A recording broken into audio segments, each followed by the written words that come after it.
Jadi inilah yang diinginkan oleh guru kita. Artinya bagaimana kita dapat merasakan nikmat iman. Hari ini jujur saja kita akui saja. Sebab untuk mendapatkan ilmu ini dia ada 4 buah tahap, 2 buah tahap. Yang pertama tahap 2 buah tahap. Yang pertama adalah taubat. Yang kedua adalah himmah yang kuat. Untuk mendapatkan pemahaman, untuk mendapatkan mengamalkan ilmu tauhid tasawuf ini,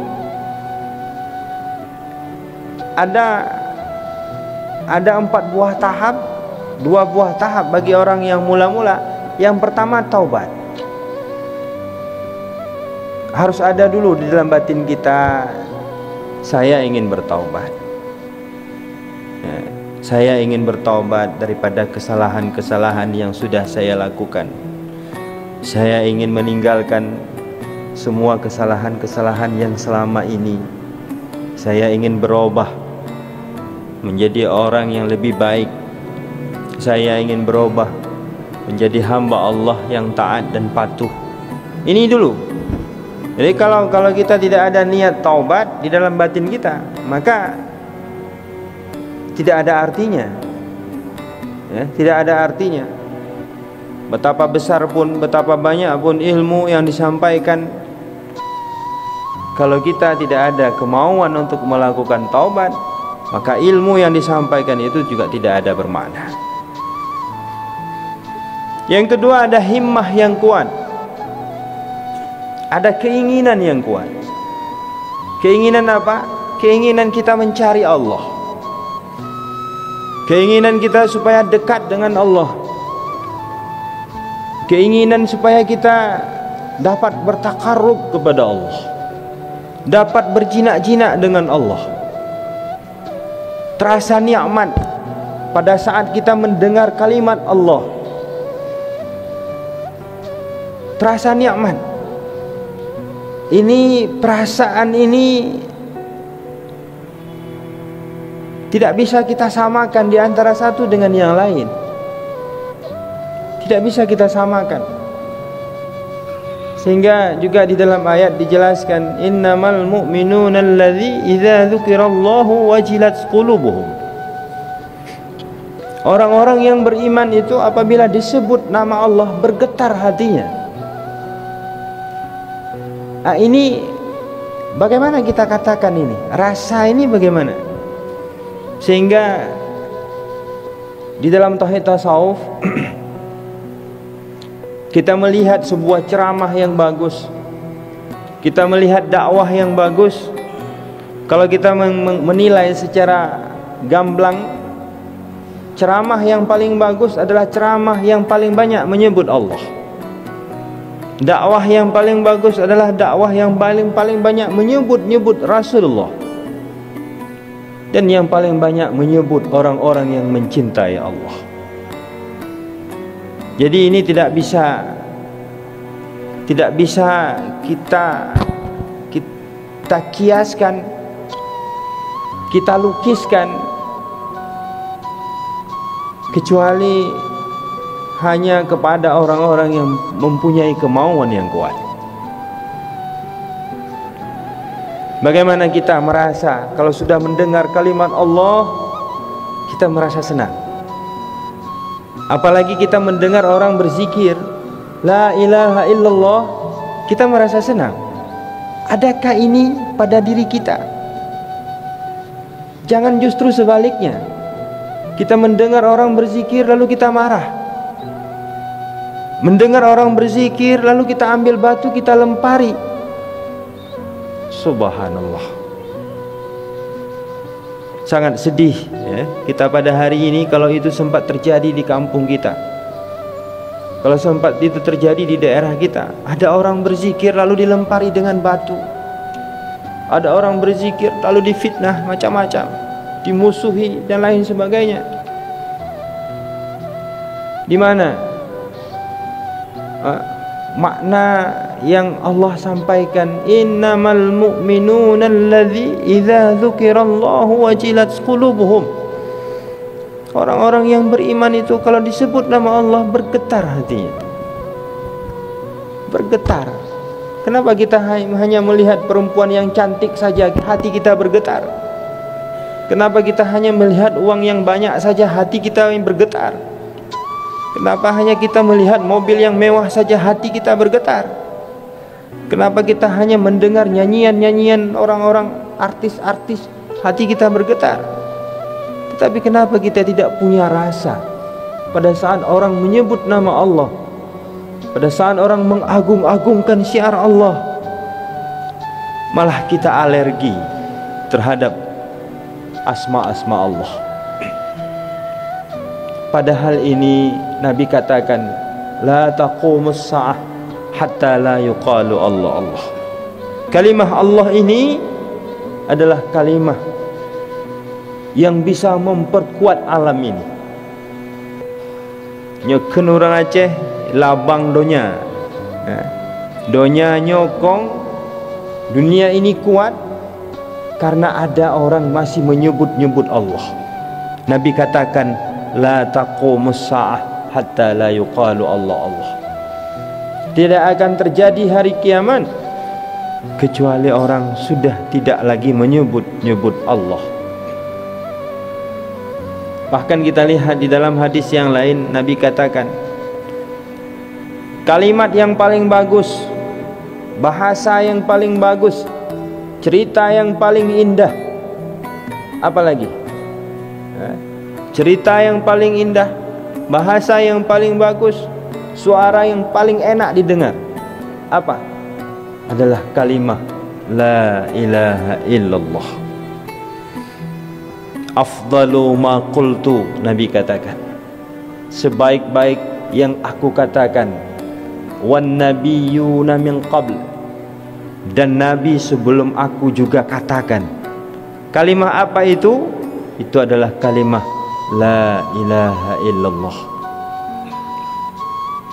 Ini adalah kalimat yang paling indah, kalimat yang paling bagus, kalimat yang tidak pernah out model, kalimat yang tidak pernah kadaluarsa, bahasa yang tidak pernah habis-habis sampai terjadinya hari kiamat. Adalah kalimah tauhid, kalimah la ilaha illallah.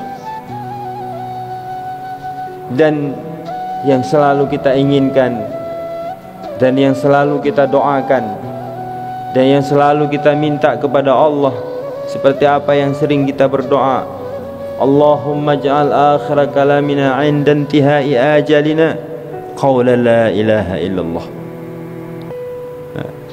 Ya Allah, berikanlah kepada kami kemudahan lidah kami pada saat di akhir hayat kami bisa mengucapkan kalimah la ilaha illallah. Ini Bapak Ibu yang terhormat, sebab manusia itu akan mati dalam bentuk kebiasaannya. Manusia itu akan mati dalam bentuk kebiasaannya. Kalau dia biasa menyebut-nyebut Allah, dia akan mati pada saat menyebut-nyebut Allah. Ini mudah-mudahan kita mendapatkan itu. Amin. Ini Bapak Ibu yang terhormat, kita kembali kepada pokok pembahasan. Nah ini, makanya ini dilatih ya, dilatih pertama dengan kita banyak berzikir. Sebab untuk dapat menyangkutkan menyangkutkan hati kepada Allah, sangat mudah kita katakan, tapi sangat sulit untuk kita amalkan. Sebab hati kita tersangkut. Kadang-kadang jangankan pada saat kita di luar, pada saat kita berzikir saja hati kita tidak tersangkut kepada Allah. Jangankan kita di luar, di tempat, di lapangan kerja kita, di pasar, di sawah, di ladang, di kantor. Kadang-kadang pada saat kita sembahyang saja hati kita tidak tersangkut kepada Allah, tersangkut kepada kerja kita, berpikir kerja kita. Jadi ini dilatih di dalam tariqah, dilatih dalam suluk,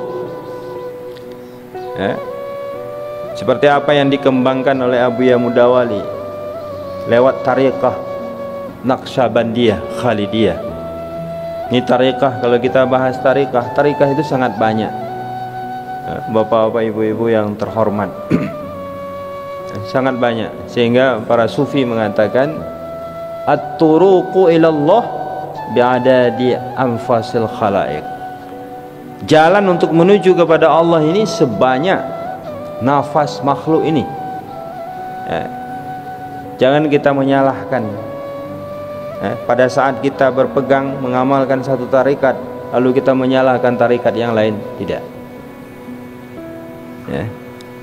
Kita tidak menyalahkan, sebab tujuannya sama. Tujuannya sama, baik itu tarikat Naqsyabandi, baik itu tarikat Syatari, baik itu tarikat Syazili, baik itu tarikat yang lain-lain. Dan juga Abuya katakan, Abuya yang diperjuangkan bukan tarikat, tapi yang Abuya perjuangkan adalah hakikat. Tapi Abuya tidak melupakan tarikat. Ingat, jangan salah paham. Abuya sering mengatakan yang diperjuangkan oleh Abuya itu bukan tarikat, tapi yang diperjuangkan oleh Abuya adalah hakikat. Tapi Abuya tidak melupakan tarikat. Ini dilatih kita di dalam tarikah, sehingga ada zikir namanya zikir qalab. Nanti ada zikir namanya zikir roh. Nanti ada namanya zikir sir. Kemudian ada namanya zikir khafi, ada zikir akhfa. Ini tujuannya untuk apa ini? Tujuannya bagaimana kita dapat merasakan Allah pada seluruh tubuh kita. Bagaimana kita duduk dekat api, kita merasakan panas. Pada saat kita merasakan panas, bukan hanya mata kita saja yang panas, bukan hanya telinga kita saja yang panas, bukan hanya tangan kita saja yang panas, tapi seluruh tubuh kita itu merasakan panas. Ini yang diinginkan oleh para sufi. Bagaimana seluruh tubuh kita ini merasakan keberadaan Allah. Jangan akal kita saja hanya beriman kepada Allah, tapi hati kita kurang yakin kepada Allah. Jangan hanya hati kita saja yang beriman kepada Allah, tapi roh kita kurang yakin kepada Allah. Jadi Abuya menginginkan iman itu bukan hanya sekedar akal. Iman itu masuk ke dalam hati. Tidak ada keraguan-raguan di dalam hati kita sedikit pun. Allah yang menghidupkan, Allah yang mematikan, mudah saja. Allah yang memberi rezeki, mudah saja. Allah yang memberikan sehat, Allah yang memberikan sakit, mudah saja bagi Allah. Mudah saja.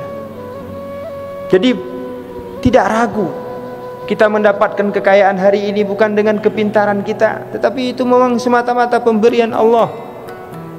Cukup banyak orang jam 4 subuh dia pergi ke laut, jam 4 sore dia pulang. Kalau jatahnya sudah 30.000, tetap 30.000. Bukan la haula wala quwwata illa billahil aliyil azim.